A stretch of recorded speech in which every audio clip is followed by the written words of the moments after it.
Hoy vamos a hacer una sesión un poquito diferente. Va a ser una sesión, como dije, un poquito más científica, un poquito más de artículos, un poco más de información de ciencia, pero que tiene una gran repercusión en nuestra clínica. Primera situación. Hoy vamos a hablar, como dije, de chipping. Chipping. Primera situación, ¿a alguien ya le ha sucedido alguna vez, y me gustaría que colocaran el dedo hacia arriba, si ya le sucedió, dedo para abajo si nunca le sucedió? ¿Alguna vez ya le ha sucedido en una restauración suya el fenómeno del chipping? ¿Ya le sucedió? A ver, me gustaría ver tener ese feedback con ustedes. Julio Antonio dice que sí, Renato Pérez Morí dice que sí. A ver, solamente a los dos, a la doctora Elba también, a Leticia Velázquez, a José Chirino. José, un abrazo a Ecuador, a Jessica, a Elvio, bueno, a todos nos ha tocado en alguna oportunidad este fenómeno que muchas veces se asocia a fractura. Generalmente el fenómeno de fractura, no, lo voy a decir de otra forma. El chipping puede ser una fractura, pero no toda fractura es un chipping. Miren qué interesante. Generalmente cuando vemos nuestra cerámica que se fracturó, generalmente decimos simplemente fractura, pero ojo, no toda fractura es un chipping y sí todo chipping es una fractura. Veamos entonces, vamos a contextualizar nuestra conversación. Como siempre a mí me gusta hacer eso, de que podamos contextualizar lo que estamos hablando. ¿Ok? En ese sentido de nuestra contextualización, vamos a tratar, déjenme aquí arreglar, ok, vamos a intentar de encuadrar nuestra conversación. Primera situación, ¿qué es el chipping? No hay un consenso claro qué es el chipping. ¿Ah? Se le dio el nombre. Algunos relatan en la literatura, algunos definen como chipping cualquier tipo de fractura que se produce entre mi cerámica de cobertura y mi cerámica y mi estructura, mi cofia, por decir. ¿Ok? Pero esa situación de decir que es cualquier fractura que se le produce a la cerámica de cobertura que se encuentra sobre una estructura, de mi punto de vista es una definición muy amplia, porque no necesariamente esa fractura se debió al efecto real del chipping. ¿Ok? Voy a colocar otra situación. Usted tiene una corona, ¿no es cierto?, a la cual la cementó por X motivo, viene con una fractura solamente de la cerámica de cobertura. No llegó hasta la cofia. En ese caso, para algunos autores, esa situación de solamente fractura de cobertura de nuestras restauraciones cerámicas, para algunos autores eso ya es considerado chipping. De mi punto de vista, no lo es esa definición, porque la esencia del fenómeno de chipping es la delaminación de mi cerámica de cobertura, de mi estructura. En esencia es eso, la delaminación, que se despegue mi lámina de cobertura y que yo pueda exponer mi infraestructura. ¿Ok? De mi punto de vista, esa sería una definición más correcta, porque no necesariamente una fractura solamente de mi cerámica de cobertura yo podría considerarla chipping, porque para que sea chipping tiene que se deber a una causa, y esa causa está en la interfase entre mi cofia y mi cerámica de cobertura. Si el origen de esa falla no está ahí y solamente se debió a que yo mordí una piedra, ese sería de mi punto de vista, simplemente una fractura cohesiva de cerámica de cobertura. Hecho esa aclaración de cuál es mi concepto de chipping, vamos a ver algunos efectos, algunas teorías en relación a por qué sucede este chipping. Se ha investigado mucho. Hay algunas teorías, hay algunas situaciones que ya tenemos más referencia de cómo sucede, pero también hay otras teorías que aún se tienen que desarrollar. ¿Ok? Dice aquí, entonces el chipping no se da en una cerámica, en una restauración monolítica. Correcto. Muy bien, Michelle. Muy bien. El chipping no sucede en una restauración monolítica. Para que suceda un chipping, yo tengo que tener dos estructuras. Una infraestructura que sería mi cofia y una cobertura. Muy bien, Michelle, muy bien. Estás atenta, estás atenta. Entonces, para que esto pueda suceder, vamos a ver algunas teorías, algunos aspectos y vamos a desarrollar para poder tener una idea. Nunca vamos a tener 100% cabalidad de que realmente estamos llegando a la teoría cuál es la causa.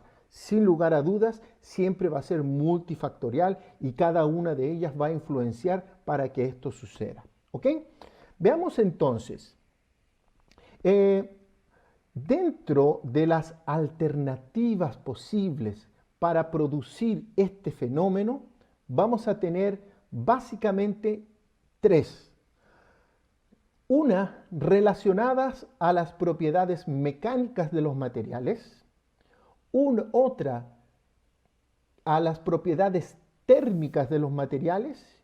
Y otra, relacionada al diseño de las estructuras. ¿Ok?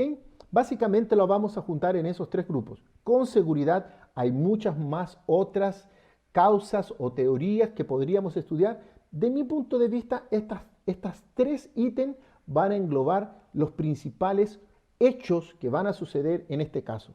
¿Por qué? Porque realmente nosotros vamos a ser casi unos forenses porque vamos a ir en busca de esa información para pensar cuál puede haber sido la causa. ¿Ok? Entonces vamos a comenzar relacionados a nuestras propiedades mecánicas. ¿Ok? Si ustedes se ven, yo estoy colocando ahí las referencias. Si ustedes haga un print de esa pantalla, vaya y busque después la referencia. Es referencia de primer nivel. La doctora Susan Scherer es una profesora de la Universidad de Ginebra que ha dedicado toda su vida al estudio de por qué se fractura la cerámica y de verdad tiene un trabajo muy lindo. Le sugiero que lo vaya ahí a leer sin ningún problema. ¿Ok? Veamos entonces. ¿Qué podemos decir en relación a las propiedades mecánicas? En ese sentido, y aquí me voy a enfocar, si me permiten, me voy a enfocar principalmente al chipping que se produce entre la cerámica de cobertura y mi circonia. ¿Ok? Vamos a enfocarnos principalmente en esa región, porque eventualmente podría suceder un chipping en el disilicato de litio con su cerámica de cobertura, podría suceder con una metal cerámica también, es decir, cada vez que yo tenga una estructura y una cobertura, potencialmente puedo sufrir ahí un chipping. ¿Ok? Veamos entonces las referencias entonces relacionadas a nuestro propiedades mecánicas. ¿Qué podemos decir en relación a esto? Principalmente que las propiedades mecánicas, en este caso de la cerámica de cobertura, van a influir directamente en el porcentaje o en el potencial de astillado de los materiales. Debido a que la resistencia que tienen las cerámicas feldespáticas, que son las que se utilizan para hacer nuestras coberturas, tanto de metales, tanto de circonia, son cerámicas feldespáticas modificadas para el disilicato, es decir, todas ellas son cerámicas vítreas. Ellas tienen unas propiedades mecánicas muy bajas, como sabemos. Las cerámicas odontológicas no son materiales que están compuestos de dos fases, una fase vítrea y una fase cristalina. Ya lo hemos comentado en otros momentos. Y esta fase cristalina se encuentra dispersa en una fase vítrea de forma heterogénea, en la matriz vítrea. En la literatura ya está descrito y se ha observado que la fase vítrea, la fase vítrea que componen la matriz vítrea, ¿no es cierto?, de nuestras cerámicas vítreas, valga la redundancia, son muy susceptibles al fenómeno de fatiga y esto permite el crecimiento subcrítico de grietas. ¿A qué me refiero con esto al crecimiento subcrítico de grietas?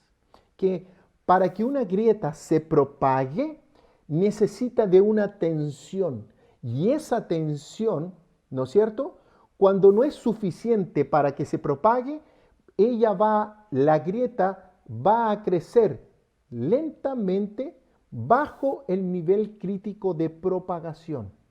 Es decir, mi cerámica, por su fase vítrea, se podría estar agrietando, ¿no es cierto?, crear una grieta sin necesidad de ella fracturarse. Y aquí yo les voy a hacer la siguiente analogía, y quiero que me coloquen unos deditos para arriba si ya lo han visto. Cuando usted va a la casa de su abuelita y en la mesa central, ¿no es cierto?, de la casa de su abuelita hay un jarrón de muchísimos años. Ese jarrón se ve íntegro, pero cuando usted se acerca está completamente craquelado por la antigüedad. ¿No ha visto eso usted en la casa de su abuela?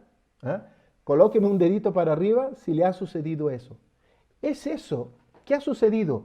Una craquelación, un avance de pequeñas grietas bajo el nivel subcrítico de propagación. Esto es común a todos los sistemas cerámicos, ¿ok?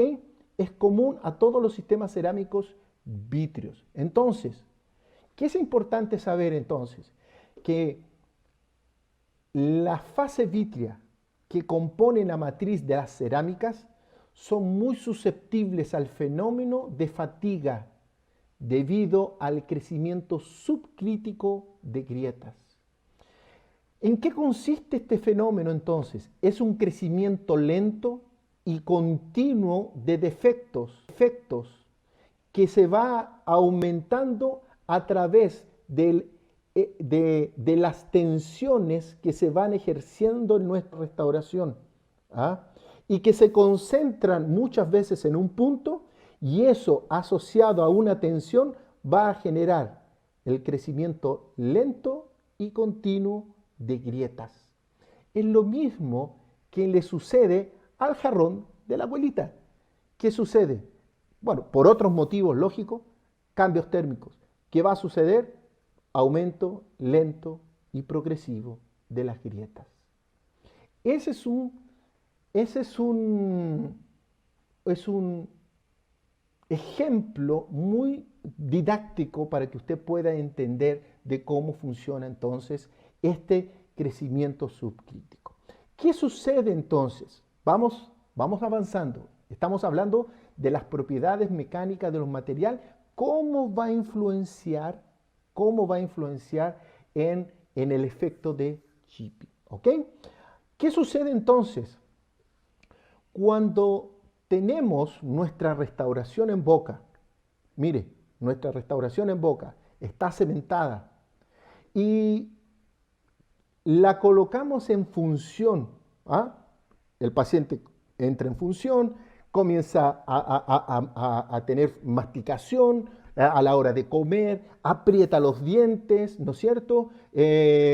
Todo eso va a generar tensiones, ¿ok? Cuando estas tensiones, debido a la función ya a la hora de comer o al apriete dentario, vamos a generar tensiones.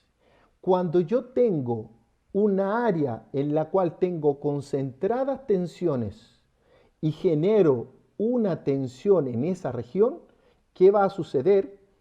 Que generalmente están asociados a grietas. Va a suceder que el nivel va a pasar por sobre el crítico y esa grieta se va a propagar. Y generalmente, ¿qué sucede?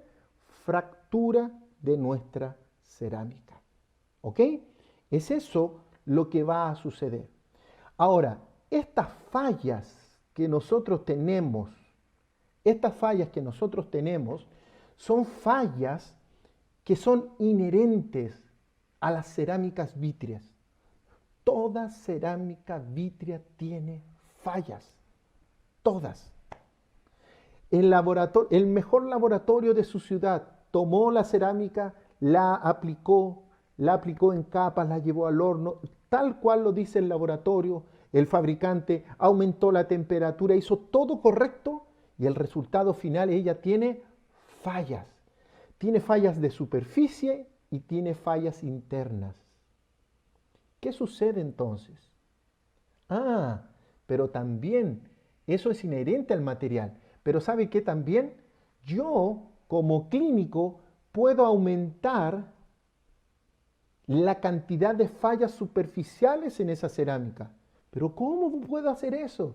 Sí, cuando usted hace ajustes oclusales, cementó su restauración, colocó su papel articular y el paciente le dice, doctor, siento la restauración alta, y usted fue allá e hizo un ajuste, pero ese ajuste oclusal usted no tuvo un protocolo para pulir ese desgaste que hizo, dejó una superficie rugosa.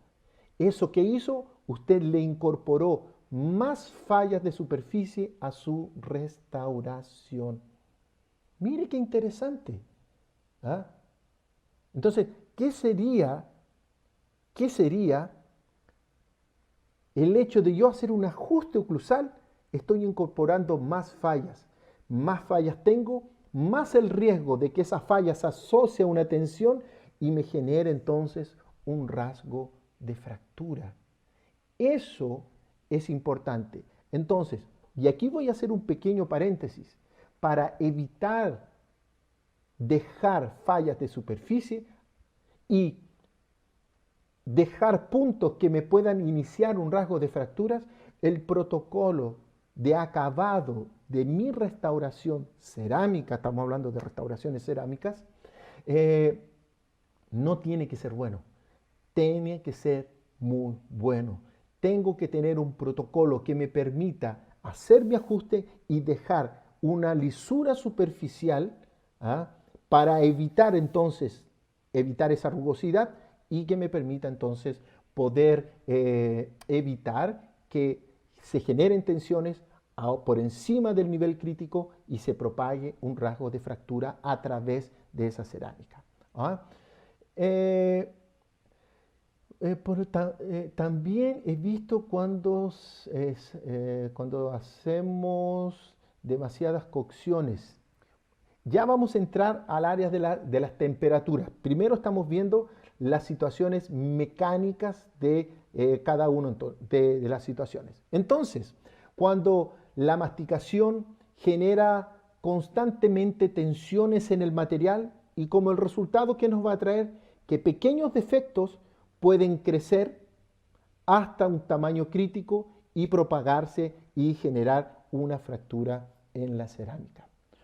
Un factor que yo diría que se debe tener en cuenta en el caso de las cerámicas es que a ver cómo lo puedo decir,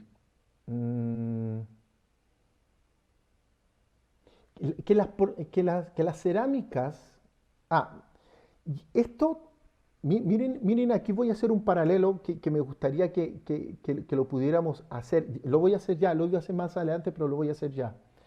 Aquí estamos hablando de una cerámica de cobertura, la cual está siendo estratificada, ¿ok? Pero tenemos que también tener en consideración que existen cerámicas feldespáticas, por ejemplo, que ya vienen en bloque, ¿m? Que no se utilizan, lógico, para estratificar.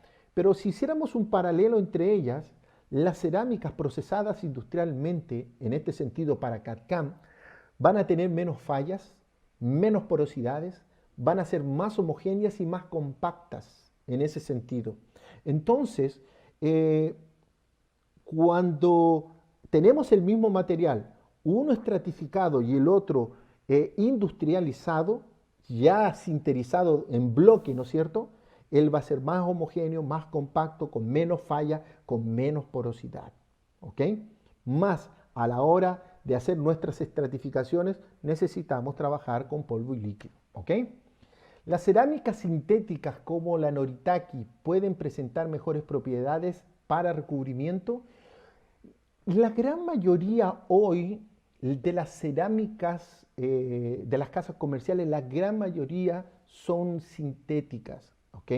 Ahora, el hecho de que sean sintéticas va a tener un mejor control, entre comillas, de calidad de algunos productos, lo que le daría, yo no sé si la palabra correcta sean mejores propiedades. ¿Ah? Lo que hace Noritake es hacer muchas cerámicas específicas para diferentes tipos de sustratos. Y eso ya lo vamos a ver, Elvio. Yo diría que sí, que mejora mucho las propiedades, ¿ok? Mejora mucho las propiedades porque tienes más control en tu materia prima. Yo diría que sería una causa eso, ¿ok?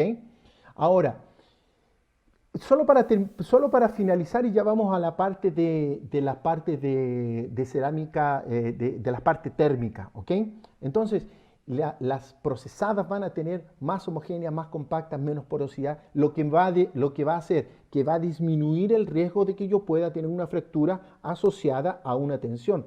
Esto no significa que son más resistentes, no, la resistencia no va a variar porque es intrínseca al material, pero sí va a variar el riesgo, el potencial a que ella se pueda fracturar, ¿ok? Entonces, en ese sentido, tenemos que tener ese cuidado en relación a las propiedades mecánicas. Y la propiedad mecánica, sin lugar a dudas, va a tener un efecto en el potencial de que se pueda fracturar esa cerámica. Si podemos ver aquí en esta microfotografía, que es también del artículo de la doctora Susan Scher, vaya, lea, vale la pena poder estudiar eso. Si podemos ver en círculo y algunas flechas que tenemos ahí, hay algunas imperfecciones, poros superficiales, que esos poros van a generar concentración de tensiones. Entonces, cuando se genera por masticación o por apriete, se genera una tensión en esa zona, ello va a generar un rasgo de fractura. Así también como hay superficiales, también hay fallas internas, ¿ok? Porosidades, mala unión entre capas, pliegues, todo eso va a generar fallas. Y recuerde, es intrínseco al material. Todas las cerámicas vítreas estratificadas van a tener ese tipo de fallas, ¿ok? Eso es importante de recordar. Por mucho que bien lo aplique, simplemente va a tener menos fallas. Mal lo aplica, más fallas va a tener. Otro factor, déjenme ver si tengo aquí otro. Miren aquí, otra cosa importante, que vamos a tener fallas que vamos a denominar fallas de origen. Y esas fallas de origen es donde se generó la tensión y de ahí, a partir de ahí se propagó el rasgo de fractura. Si ustedes ven en la fotografía, en el círculo se generó una falla, probablemente algún ajuste oclusal donde se generó una tensión de masticación y eso produjo un rasgo de fractura. En la fotografía del lado, ustedes van a ver unas flechas donde también hay un punto en la flecha negra donde se estipula que es el origen de esa falla y a partir de ahí se generó una fractura laminar, ¿no es cierto?, en la superficie que se propagó. Entonces tenemos fallas donde se generó el origen y fallas de propagación de esa grieta. Importante de poder tener esas informaciones para poder entender el porqué. Entonces ya vimos, una de las causas importantes a considerar es las bajas propiedades mecánicas que tiene nuestra cerámica de cobertura. ¿Ok? Eso es importante. Dice la doctora Romina aquí, doctor, si tengo una fisura en mi cerámica de una porcelana y es visible, ¿qué protocolo debo de tomar? Si ya está cementada o aún no la cementó. Es interesante poder tener esa visión, si ya está cementada o no, doctora Romina. Entonces, más o menos es eso. Veamos otro punto. El próximo punto que vamos a analizar es el diseño de las estructuras. El diseño de las estructuras, hay bastante información. Les voy a colocar aquí algunas referencias. Hágale un print ahí, vaya, busque, lea. ¿Ah? Es interesante porque yo diría que muy pocos laboratorios tienen la costumbre de hacer cofias anatómicas. La gran mayoría de los trabajos relacionados a esta relación entre diseño de cofia y posibilidades de que esté sucediendo un chipping, se está dado principalmente al diseño no anatómico de la cofia. La gran mayoría de los laboratorios tiene la costumbre de hacer cofias tipo un cono, ¿no es cierto? 360 grados como si fuera un cono. Y sobre eso va a aplicar su cerámica. ¿Qué se ha observado? Que en caras oclusales y en caras proximales, que es donde más grosor de cerámica nosotros vamos a colocar, de cerámica de cobertura, se ha observado que asociado a las malas propiedades mecánicas de esa cerámica, asociado a los altos grosores del material, caras oclusales y caras proximales son las áreas más susceptibles a suceder fractura. Y eso se debe a que el diseño de la cofia no le estaría dando sustento a estos grandes grosores de cerámica de cobertura, asociado, lógico, a lo que hablamos anteriormente, malas propiedades mecánicas. Hay varios trabajos de laboratorio que se han hecho de la siguiente forma, donde se hizo una cofia tipo cono, universal, estándar, ¿no es cierto? Y se aplicaron cerámica. Y se hicieron cofias anatómicas, que a partir del encerado diagnóstico final se hace una reducción para dejar un grosor homogéneo de la cerámica de cobertura. ¿Ok? No sé si me están siguiendo, estoy explicando el trabajo para que se pueda entender los resultados de estos trabajos. ¿Qué sucedió en este tipo? Se hizo un comparativo entonces entre cofias universales, estándares, con diferentes grosores, ¿no es cierto?, de cerámica, especialmente en oclusal y proximal, donde se tenían mayor grosor, y se hizo cofias anatómicas, donde se hace una reducción homogénea, tanto en oclusal, proximal, en toda la cara, para tener un grosor homogéneo. ¿Cuáles fueron los resultados? Se llevaron hasta fractura. ¿Cuál fue el resultado? Fue que ambas cerámicas se fracturaron igual. Mire, las dos se fracturaron, tanto la cofia anatómica cuanto la cofia universal. Miren qué interesante. Pero, ¿dónde está la diferencia de la fractura? Que las fracturas que eran asociadas a cofias de forma universal eran fracturas catastróficas, así como la que usted está viendo en la fotografía. Y aquellas que eran asociadas a cofias anatómicas, la fractura era menor, como la fotografía que ustedes están viendo ahí. Por lo tanto, se podría pensar que esta anatomía ayuda a que la fractura, si es que llega a suceder, no sea tan catastrófica. Porque si nosotros observamos, es una pequeña fractura superficial que perfectamente yo la podría pulir o la podría reparar y esa restauración podría continuar con vida.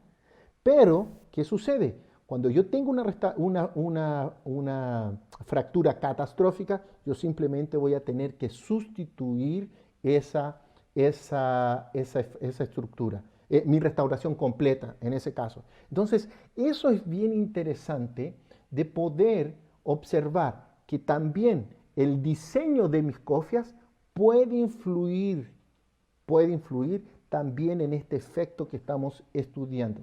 Lógicamente, no hay una causa principal, son multifactorial. En algunas situaciones una va a tener una preponderancia mayor, en otras situaciones. Entonces, en ese sentido, es importante poder conocerlas todas. Ahora, de mi punto de vista personal, yo creo que las propiedades térmicas y las propiedades mecánicas son las dos más importantes que van a influir en este efecto del chipping. Mi amigo Giovanni